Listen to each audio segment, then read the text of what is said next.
bem-vindos à segunda parte do estudo 16 de Daniel e Apocalipse. Nós acabamos de ver na quarta trombeta os três ais, as três últimas trombetas, a quinta, a sexta e a sétima. Vamos então ver o que foi a quinta trombeta, lá no verso 1 do capítulo 9. O quinto anjo tocou a trombeta e viu uma estrela caída do céu na terra, e foi-lhe dada a chave do poço do abismo. Bom, aqui fala de algo muito especial. O poço do abismo. Uma estrela caída do céu na terra tem a chave desse poço do abismo. Estrela nós vimos que é o quê? Anjo. E qual a estrela que foi caída?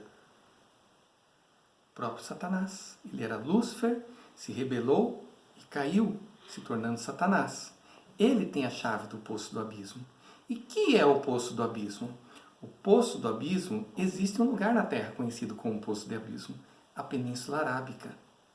Por quê? É um lugar desértico. Você pode andar às vezes por centenas e centenas de quilômetros, não vai ter ninguém, não tem vida. De tão seco que é. Por isso é a Península Arábica. E o que a Arábia contribuiu ao mundo? Não estou dizendo de forma positiva. No século VII surge o islamismo. E o islamismo, ele teve um ímpeto muito grande de se expandir. Os seus servos, os seus seguidores, que são chamados muçulmanos, aquele que se submete, realmente eles se submeteram e levaram essa mensagem deles para o mundo inteiro da época.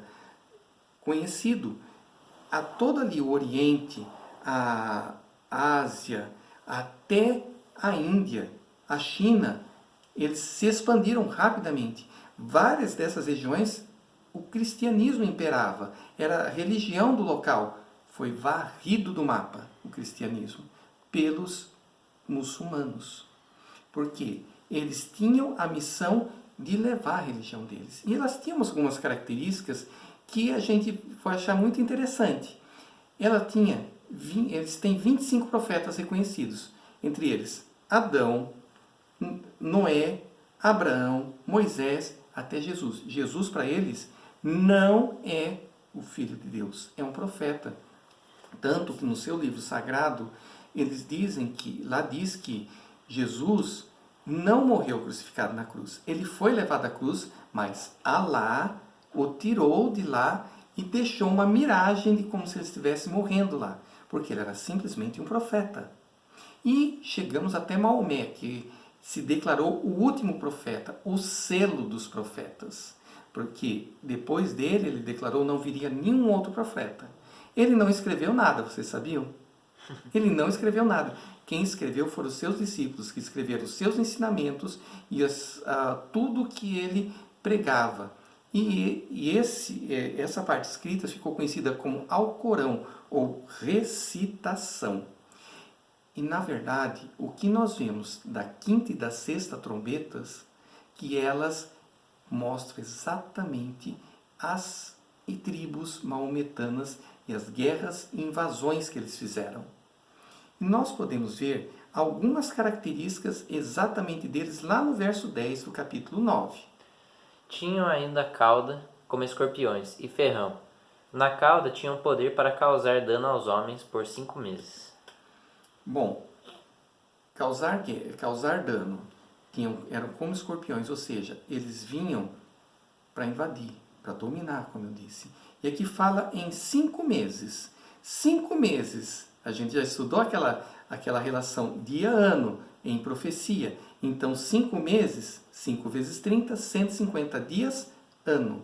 E nós podemos localizar entre os anos de 1299 e 1449.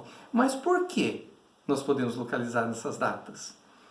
Elas têm um significado muito importante. No dia 27 de julho de 1299, Otimã, líder dos turcos otomanos, fundou o Império Otomano, que é a atual Turquia.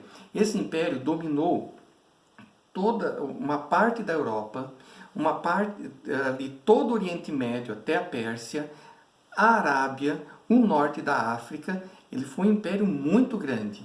E durante 150 anos, 5 meses, eles fizeram uma guerra terrível contra a Grécia, que era um baluarte do cristianismo contra a invasão deles. Até que exatamente... Mais do que o cristianismo, a cultura ocidental, né? Exatamente, a Grécia representa a cultura ocidental.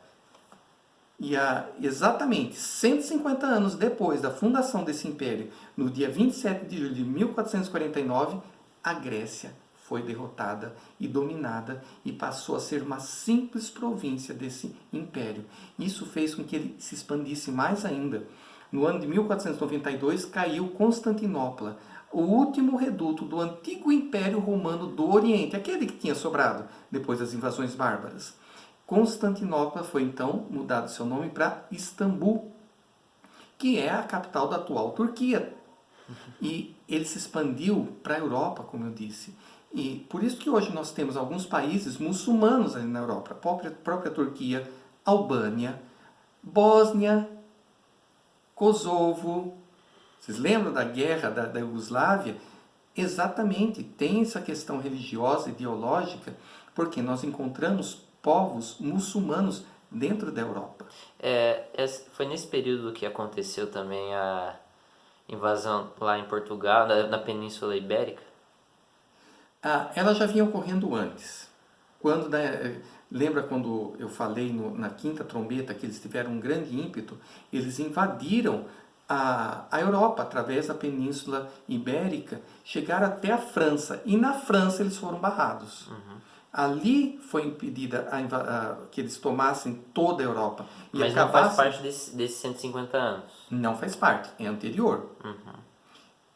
O que nós vemos, sim, que foi nesse período aí, mas não com relação à profecia, que finalmente a Península Ibérica foi liberta do domínio muçulmano, com as guerras de libertação de Portugal e da Espanha. Mas não tem a ver com essas profecias, a não ser no seguinte ponto: o caminho para o Oriente foi fechado com o domínio do Império Otomano quando ele derrotou a Grécia. Ficou fechado para o comércio ocidental. E é lógico, você pega Espanha e Portugal, eles eram povos guerreiros e eles queriam se expandir. E aliando-se a isso, a necessidade dos produtos, das especiarias que vinham do Oriente. Isso deu mais um ímpeto para eles se expandirem e começaram as grandes navegações. Por causa disso, eles descobriram o continente americano. Tudo isso, vocês vejam como todas essas questões estão ligadas. Dentro das profecias a gente vê exatamente isso. E aí nós chegamos à sexta trombeta, o segundo ai. Lê para mim, João, os versos 13 a 15. O sexto anjo tocou a trombeta, e ouviu uma voz procedente dos 4 ângulos do altar de ouro que se encontra na presença de Deus, dizendo ao sexto anjo, o mesmo que tem a trombeta: solta os 4 anjos que se encontram atados junto ao grande rio Eufrates. Foram então soltos os 4 anjos que se achavam preparados para a hora, o dia, o mês e o ano, para que matassem a terça parte dos homens. Aqui nós encontramos algumas figuras que a gente tem que entender. Primeiro, 4 anjos que estavam lá atados junto ao rio Eufrates. Não podemos confundir com aqueles 4 anjos que estavam segurando os ventos. São outros anjos. E porque eles estão localizados no lugar, junto ao rio Eufrates. Qual era o reino que dominava o rio Eufrates nesse período? O Império Otomano. E aí foi solto o poder dele.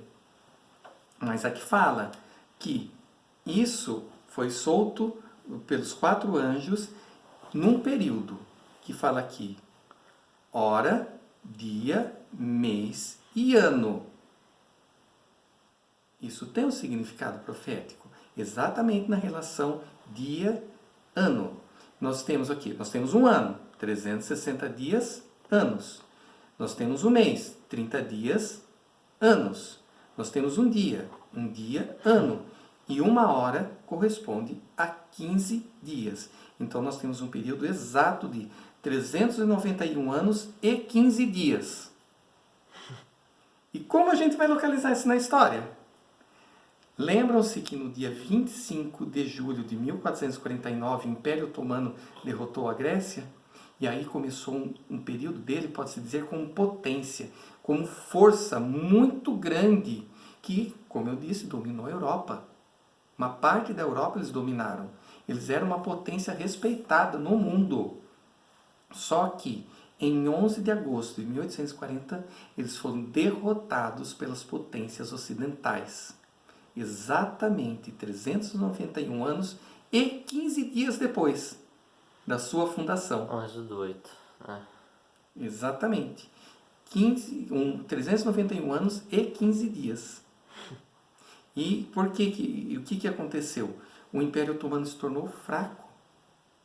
Tanto que França, Inglaterra começaram a estabelecer colônias e protetorados no antigo, que tinha sido território deles. E aí você tem a Palestina, você tem o Egito, a própria Arábia, todos eles foram sendo dominados pelas potências europeias. O Império Otomano encolheu muito e perdeu sua força e acabou sendo finalmente extinto no final da Primeira Guerra Mundial, quando ele foi derrotado junto com a Alemanha e a Áustria e se tornou o que hoje nós conhecemos como República Turca ou Turquia.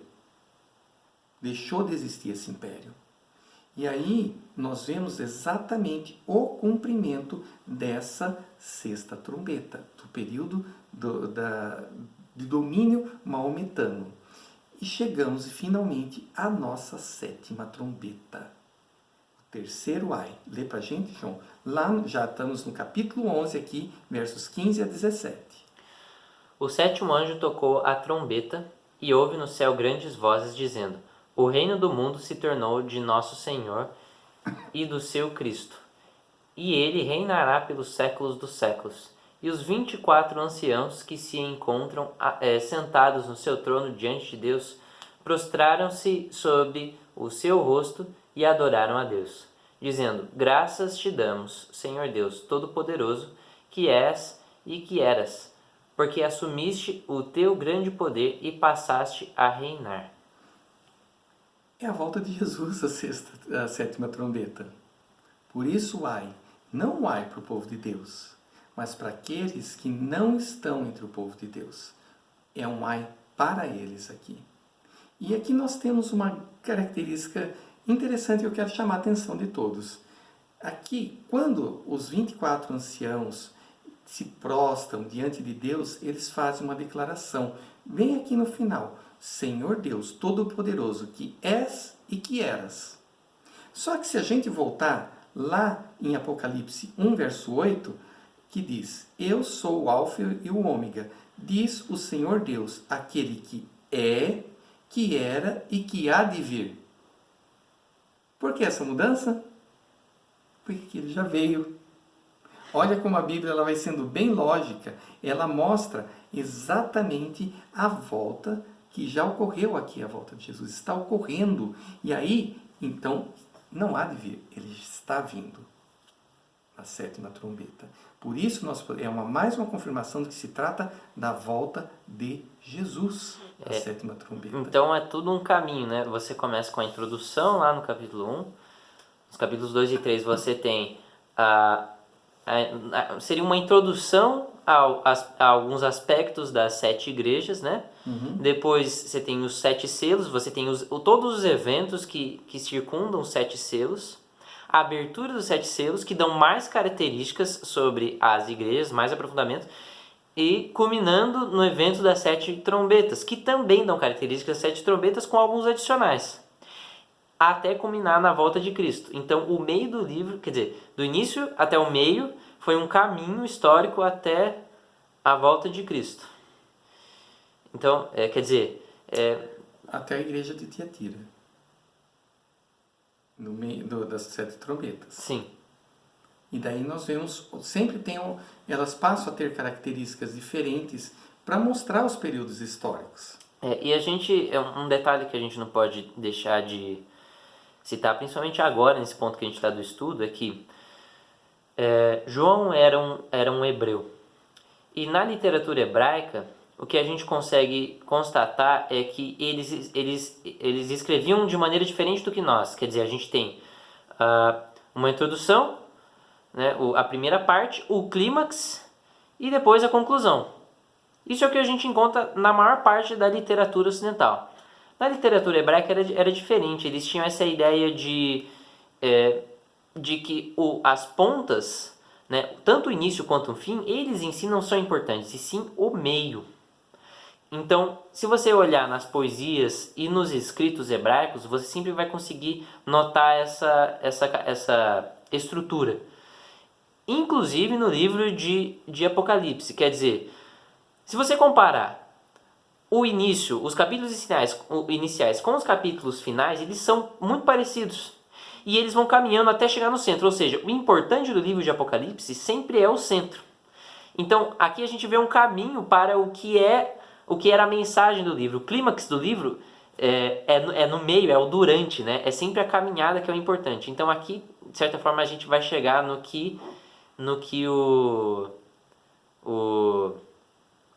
João queria mostrar pra gente, né? Diferente do que a gente vê na literatura ocidental, que é introdução, a revolta, né? A reviravolta e o clímax no final, né? A conclusão. O que a gente vê é que o importante não é o final aqui, e sim o que está no meio. Exatamente, as profecias, principalmente a gente vê isso em Daniel e Apocalipse, é o quê? É nos prepararmos para esse caminho. Porque se a gente se prepara para o caminho, o fim, a consequência é lógica. E quando nós vemos essas três camadas, essas três cadeias históricas, até agora a gente vai vendo, na verdade, camadas, que vão se sobrepondo e se complementando. E aqui, como o João falou, terminou com a volta de Jesus. E eu queria que o João lesse para a gente 1 Tessalonicenses 4, 15 e 16, que fala desse evento. Ora, ainda vos declaramos por palavra do Senhor isto. Nós, os vivos, os que ficamos até a vinda do Senhor, de modo algum precederemos os que dormem. Porquanto o Senhor mesmo, dada a sua palavra de ordem, ouvida a voz do arcanjo e ressoada a trombeta de Deus, descerá dos céus, e os mortos em Cristo ressuscitarão primeiro. Exatamente isso, a volta de Jesus. É esse evento que marca a sétima trombeta, que encerra o grande conflito.